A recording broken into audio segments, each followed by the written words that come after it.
第一步，我们先把气阀打开，这个往前推，然后把机器的电源打开，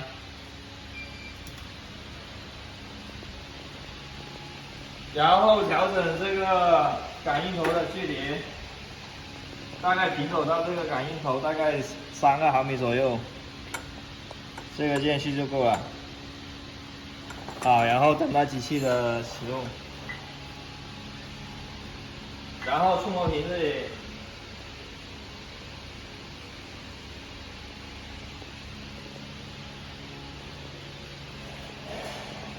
任意触摸屏，啊，进入界面，然后启动封面，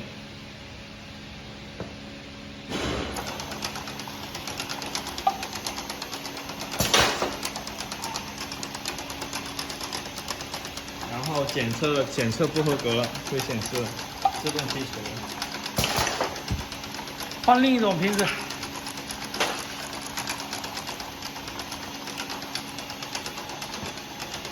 然后这个是矮瓶子，更换瓶子，更换瓶子。然后我们也是调整这个感应区域，大概离瓶口只有3毫米左右啊。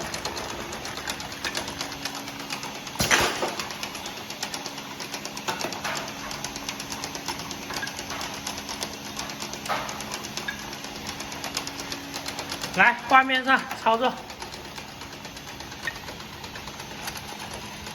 然后我们可以在这里设置这个真空值的上下限，看一下值，一个70，一个110，这个是真空值的下限，可以任意设置。这个也是，好，好。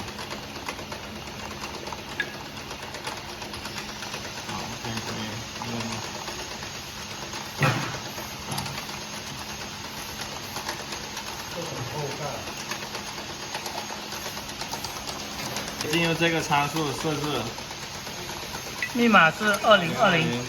然后我们这里可以瓶子种类不一样的话，你可以设定这里可以重新命名一个瓶子。比如你有3款瓶子的话，你就可以命名为3号瓶子，然后确定。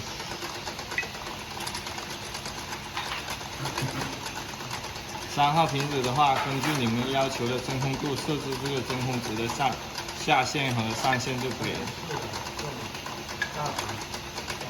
这个选项就是显示是每一个产品每次出来的一个真空值，还有升强值这些参数列表在这里。这里这个。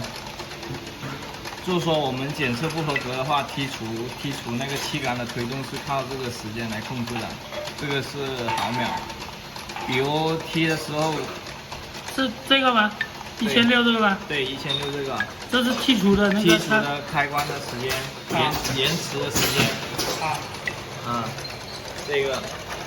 如果瓶子踢过头了，或者踢到不到位的话，这里可以适当调整这个时间。